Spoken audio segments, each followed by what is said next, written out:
Assalamu alaikum dear friends and students. In this video, we will discuss the solution of assignment based on reactions of aldehydes and ketones. Well, the first question of the assignment was choose the most appropriate response. Uh, the part one was which of the following may be classified as an acetal, and you were given four different structures. So if we look at the first structure, yes, it is an acetal because this carbon has a methoxy group connected and an alkoxy group connected.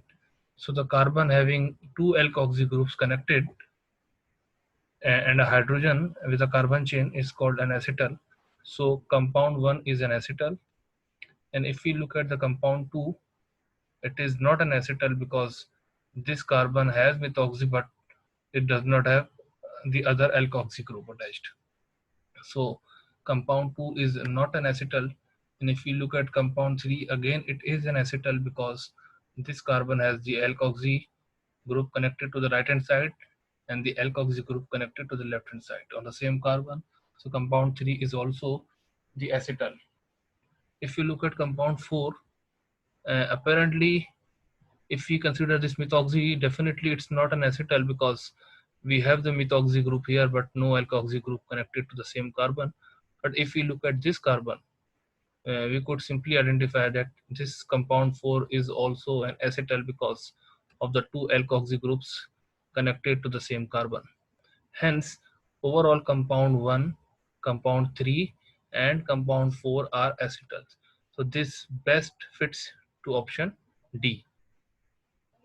Now the second part, which of the following reactions is a good method for preparing an aldehyde? And you know that Jones reagent is an oxidizing agent, but it's not selective. Rather, it converts the primary alcohol to the carboxylic acid level. So we cannot have the aldehyde from the alcohol using the Jones reagent. So A cannot be the answer. Similarly, B cannot be the answer because B is secondary alcohol. It can never end up to the aldehyde. However, PCC is a very mild and selective oxidizing agent that converts primary alcohol to the aldehyde, and hence C is the answer for this question. And if you look at D, potassium permanganate is a very famous strong oxidizing agent that converts primary alcohol to the carboxylic acid. The part 3, which of the following amines would be best chosen for preparing an enamine derivative from the cyclohexanone? We know that cyclohexanone is a ketone, and when secondary amine is treated with ketone, we have the enamine formed. So if we just find the secondary amine in these four options, so that will be our answer. So ethylamine is a primary amine that will not give us the enamine when treated with this ketone. Rather, it will give us the imine. So A cannot be the answer. However, B, being a secondary amine, that is dimethylamine, will definitely give us the enamine when treated with the cyclohexanone, a type of ketone. So B is the answer for this question. And if you look at the trimethylamine, it's a tertiary amine, so it will not give us the enamine. And the option D, hydroxylamine, it will give us the oxime but not the enamine. Now the fourth part, which reaction or sequence of reactions would best accomplish the following synthesis? So we are given the ketone as a starting material and we have to end up to this product. So for the option A, if you look, it's a methylamine, and you know that when methylamine is treated with ketone or aldehyde, we have the imine bond formed.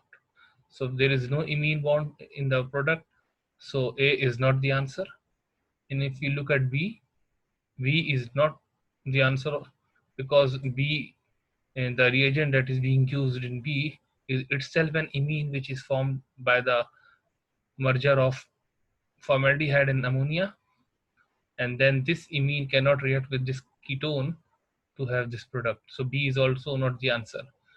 If you look at C, it's a Grignard reagent, methyl magnesium bromide, and we know that the Grignard reagent, when reacted with the ketone, give us the tertiary alcohol, and then this alcohol cannot treat with the ammonia to afford this product. So C is not the answer. So now the only option left is D, which should be the answer, and yes, it is the answer. But why D is the answer? It's because the first step in the D is the addition of HCN to the ketone that will give us the cyanohydrin. Here CN will be added and OH will be added to at this position. And then in the second step, this nitrile, that is CN, will be reduced using lithium aluminum hydride to the primary amine.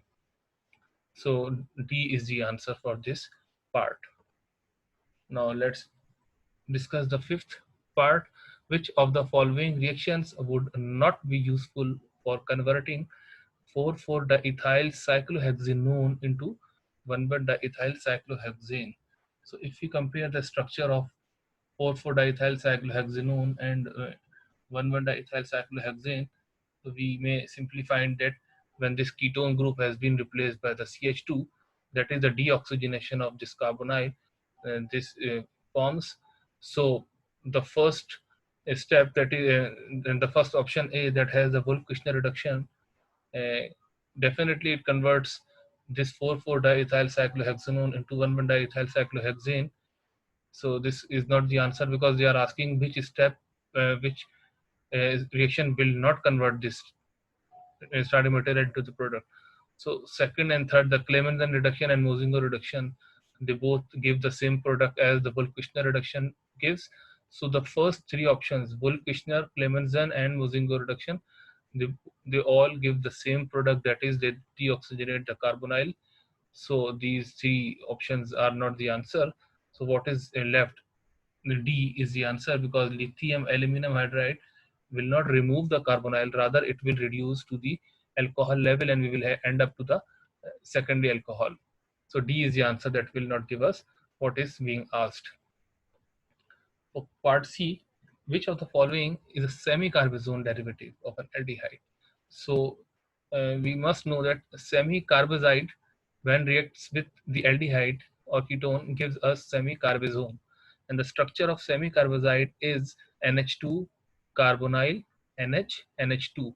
So now in the semi-carbazide we have two amino groups. One is directly linked to the carbonyl and the other is not linked to the carbonyl, and hence the amino that is not linked with the carbonyl is nucleophilic to attack the carbonyl, and the amino that is linked with the carbonyl, it in the semi-carbazide structure, is involved in the conjugation and will not attack the external the electrophile of any sort. And then that is why option A is not the answer, because in option A it gives an impression that the amine that is directly linked with the carbonyl of the semi-carbohydrazide or the semi-carbazide has been used to have this product when reacted with the aldehyde. However, the option B very well fits for the answer, because in option B we have the amine that is not being involved in the conjugation has attacked the carbonyl to have the imine bond, because this CO is the carbonyl and this NH2 is is the amino group that is involved in the conjugation with the semicarbazide. However, this NH2, which is not being shown here because it has been condensed with the carbonyl, has formed the imine bond, and B is the right answer, which is the semicarbazone. C is not the answer, because in C it gives impression that the urea has condensed with the aldehyde or ketone, which normally does not under these conditions. And D, although D is a product that occurs, but it is not the semi-carbazone, rather it's called the hydrazone, because this is the hydrazine that is reacted with the aldehyde to have the hydrazone. However, our desired answer is B, which is the actual structure of the semi-carbazone. The seventh part, heating cyclopentanone with either ethylamine or diethylamine together with an acid catalyst leads to different results. Which of the following best describes the differences? So it simply says when a ketone is reacted with the primary amine, it gives imine, and the secondary amine, it gives enamine. So option C very well fits for the answer, because in C it is mentioned that one gives imine and two gives enamine.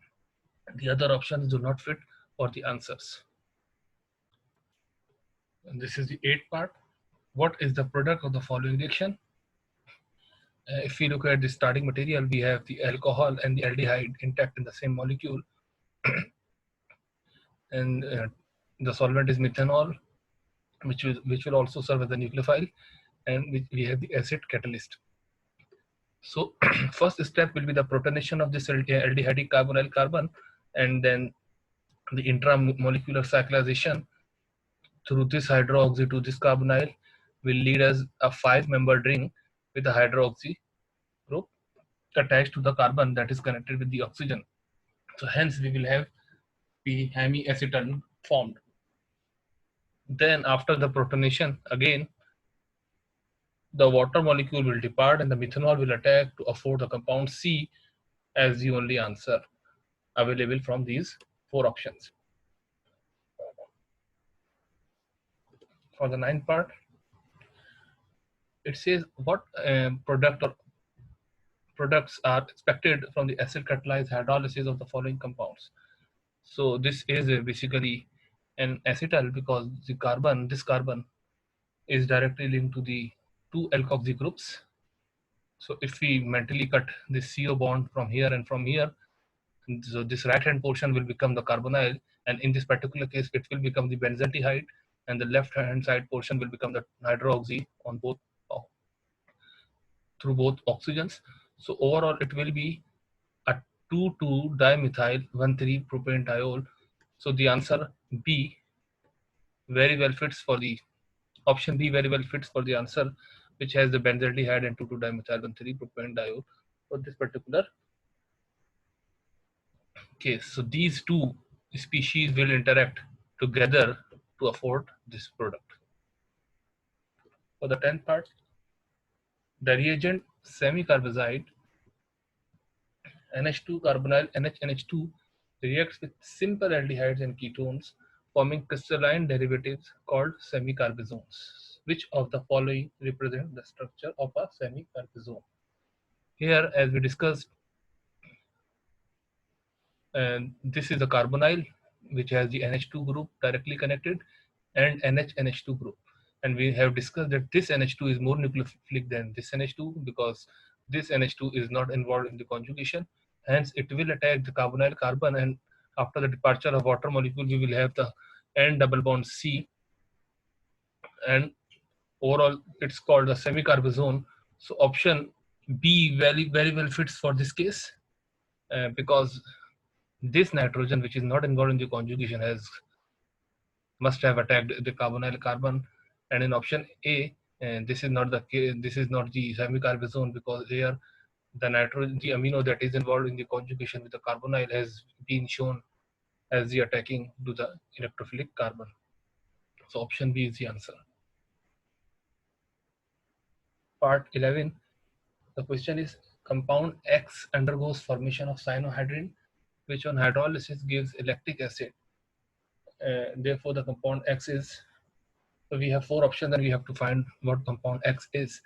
So we know that when cyanide attacks to the carbonyl, we have the cyanohydrin formation, and then the cyanohydrin, when hydrolyzed, gives us the carboxylic acid.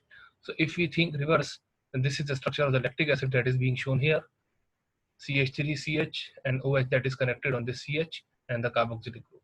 So before hydrolysis, this carboxylic must be the cyanide and the nitrile group, and then before this nitrile, this compound must be the acetaldehyde, because this CH3 and this carbon, it must be the carbonyl NH.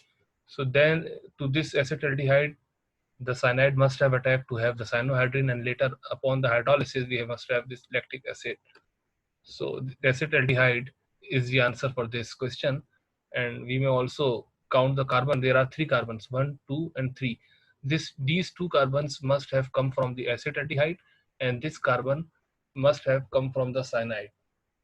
First of all, cyanide must have attacked the carbonyl to have the cyanohydrin, and upon hydrolysis, it must have been converted into the carboxylic group.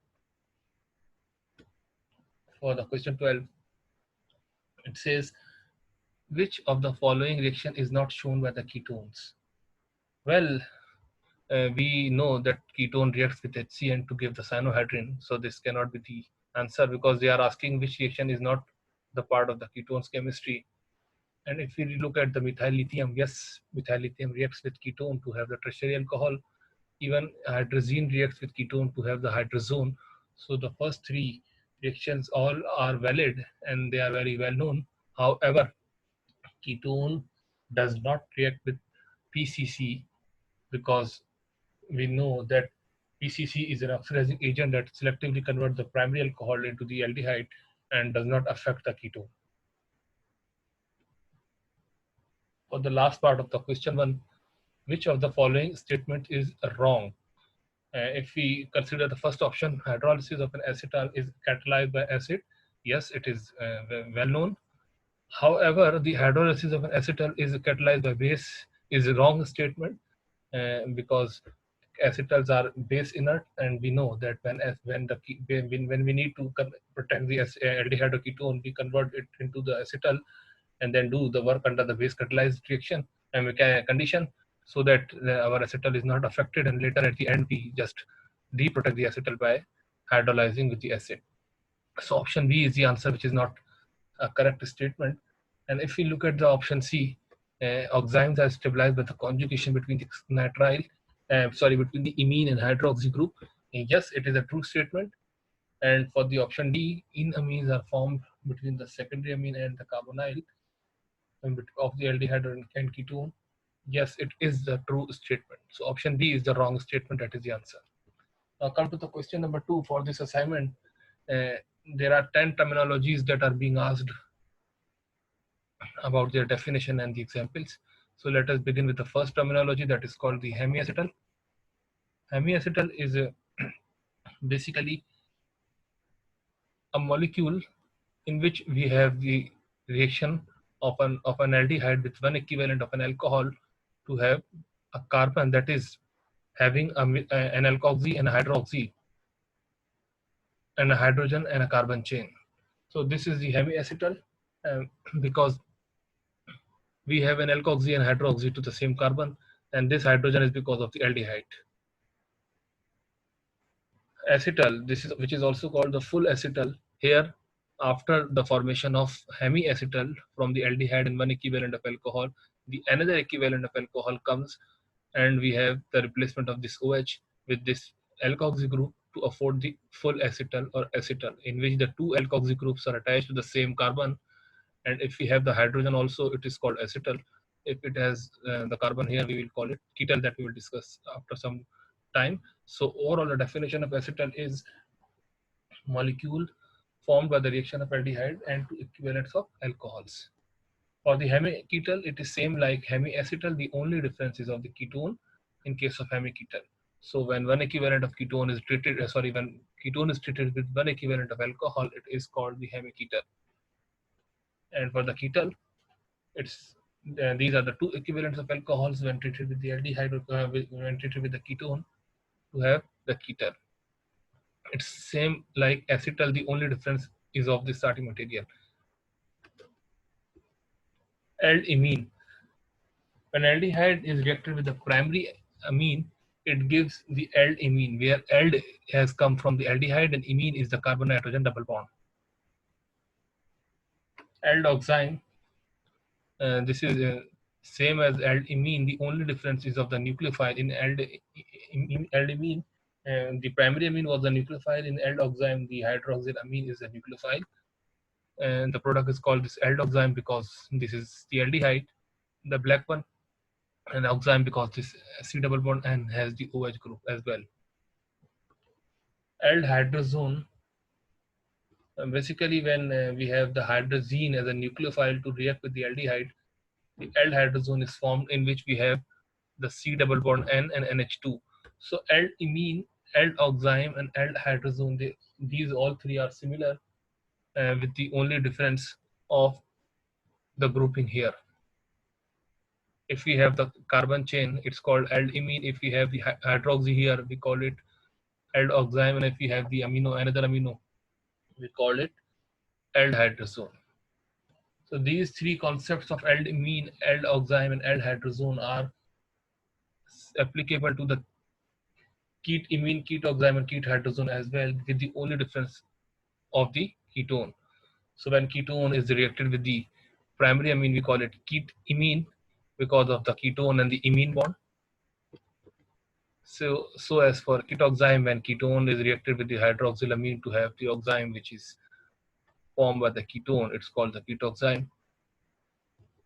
For the kethydrazone, we have the hydrazine reacted with the ketone to have the kethydrazone.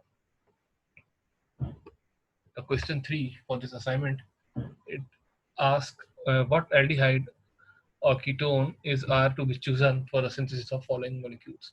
So we were given these 4 molecules, target molecules, and we were asked what starting material was used in terms of aldehyde or ketone to synthesize these. So let's discuss case by case. This is the first case, and if you look at this structure closely, we may simply find that this orange carbon, which is directly connected to 2 alkoxy groups and 2 carbon chains, side chains, it is a ketal in nature.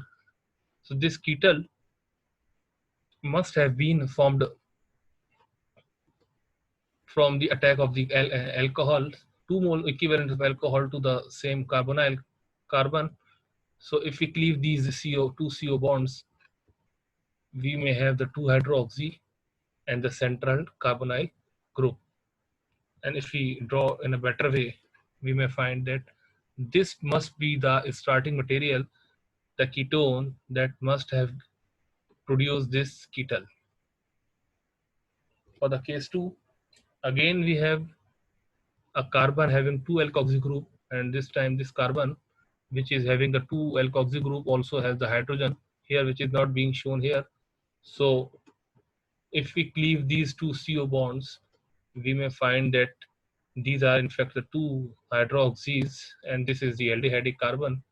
If we just simply draw in a better way, we may find this starting material, this aldehyde and the 2 hydroxys, they must have been cyclized in a manner to give this bicyclo compound, which is acetal in nature. For this compound, we know that we have this. This has the C double bond and bond here, which is called the imine bond, and we know that imine bond is formed by the condensation between the carbonyl and the primary amine.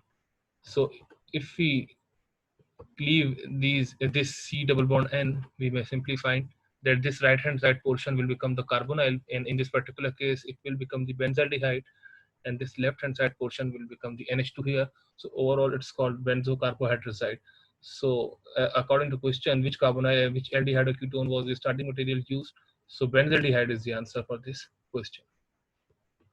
For the last part, again, this is a case of the imine, and we have discussed that if we cut this C double bond and imine, this left hand side portion will become the carbonyl, which is called the 2-butanone in this particular case, and the amine on the right hand side.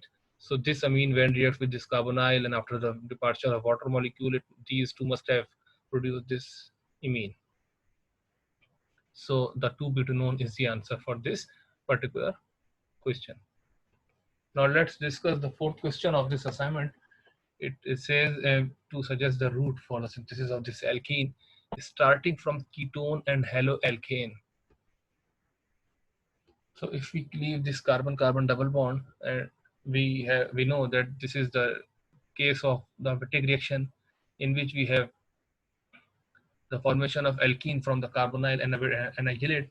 So when we cut this carbon-carbon double bond, and if we consider this right-hand side portion to be the electrophilic partner, and the left-hand side portion to be this the nucleophilic partner, so this right-hand side portion or the fragment will become this carbonyl, and the left-hand side portion will become this phosphorus ylide.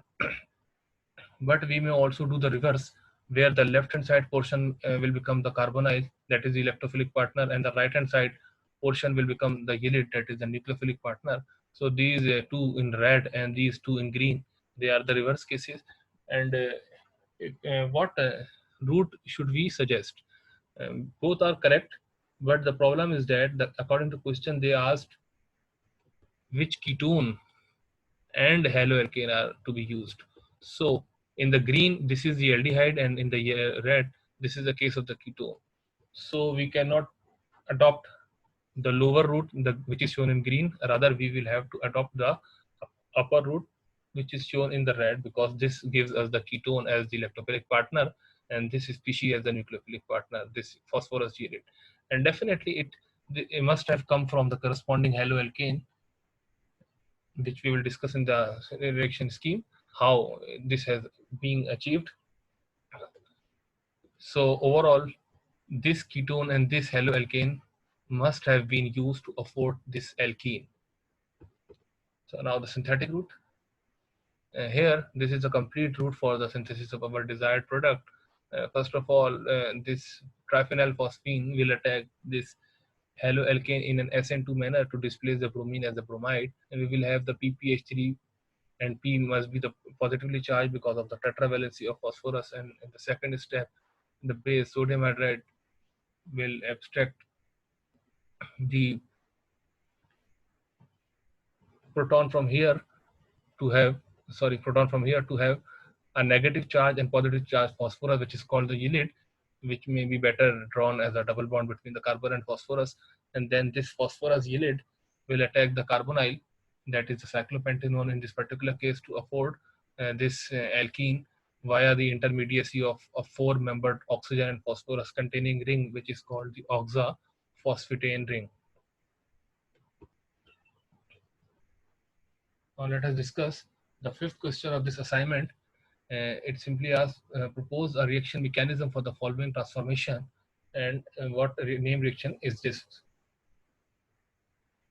So this is basically a ketone, and this is the ester.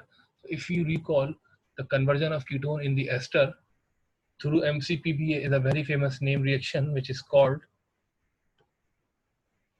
Baeyer-Villiger oxidation. Here MCPBA is a meta-chloroperbenzoic acid whose structure is being shown here. And before discussing the mechanism, let me tell you one thing very interesting, that this MCPBA, that is meta-chloroperbenzoic acid, is when treated with the alkene, it gives the epoxide. Uh, in that case, the reaction is called Pyrrolizave epoxidation reaction. And when the same MCPBA, when reacted with the ketone, it gives the ester, which is called the Baeyer-Villiger oxidation. Now let's discuss the mechanism. First of all, it must be the acid-base reaction. This lone pair of ketone must have attacked this acidic proton to have the protonated carbonyl, and the peroxide anion, which will attack this carbonyl carbon, and as a result this pi bond will be broken and we will have this intermediate. And now this step is a concerted. First of all, this OH bond will be broken, and this OH bond will be broken by the attack of this CO pi bond, which we will show later on. So we will have the carbonyl here between the carbon and oxygen. As a result, this bond is to be broken to avoid the pentavalency of the carbon, and this is the stage where we are going to have a 7-membered ring from the 6-membered ring, because this is the alkyl shifting or the alkyl migration, and from atom 1 to atom 2. So this is called 1,2 alkyl shift or 1,2 migration to afford a 7-membered ring. So when this alkyl group shifts to the carbon, to the oxygen, this O bond is to be broken. And when this O bond is broken, we have the OC double bond here, a new carbonyl. As a result, the previous carbonyl bond must be broken, and these pi electron must have attacked the hydrogen. As a result, then OH bond is broken and the cycle goes on. So all these 4 steps, and they are not in the sequence, rather they occur simultaneously. That is why I mentioned this step is called the concerted mechanism. And as a result, we have got a 7-membered ester, which is called the lactone. and a carboxylic acid as a byproduct, and in this particular case it is metachlorobenzoic acid. Now let's discuss the very last question of this assignment. Here we have been given a compound A which is then treated with pyridinium chlorochromate PCC in the presence of DCM to afford the compound B, which afford compound C when treated with the Grignard reagent upon workup. And again PCC and DCM are used to have the compound D, which is treated with the hydrazine under alkaline condition. With the alkaline condition it affords D. So let's discuss the conversion of A into B. PCC is a very selective oxidizing agent that converts the primary alcohol into the aldehyde, and this is 3-carbon alcohol. So the B is a 3-carbon aldehyde, which is called the propanol. And when this propanol is treated with this ethyl magnesium bromide, the ethyl being nucleophilic must have attacked this carbonyl carbon. And we know that when aldehyde is reacted with the Grignard, we have the secondary alcohol formed. So this is the structure of C. And again, PCC is being used, so the secondary alcohol will convert to the ketone using PCC in the presence of dichloromethane as a solvent. And now, this step from D to E, it's a bulk Kushner reduction. It will simply deoxygenate this ketone, that is, it will remove this carbonyl, it will replace this carbonyl with the CH2. So overall, we will have the pentane formed as a final product. Here, one thing I would like to mention, if step 2 was not being shown here, so we would be expecting the product to be the hydrazone, that is the replacement of this oxygen with the NH2. However, in this alkaline condition, in the presence of temperature, and this hydrazone will be broken and we will have overall the bulk Kushner reduction. That is the deoxygenation. So these are the 4 structures B to E that were asked, and they have been shown here. So that's all for the assignment 3, that was based on the reactions of aldehydes and ketones. So I hope you enjoyed the assignment and you also enjoyed the solution of that assignment. So thank you very much.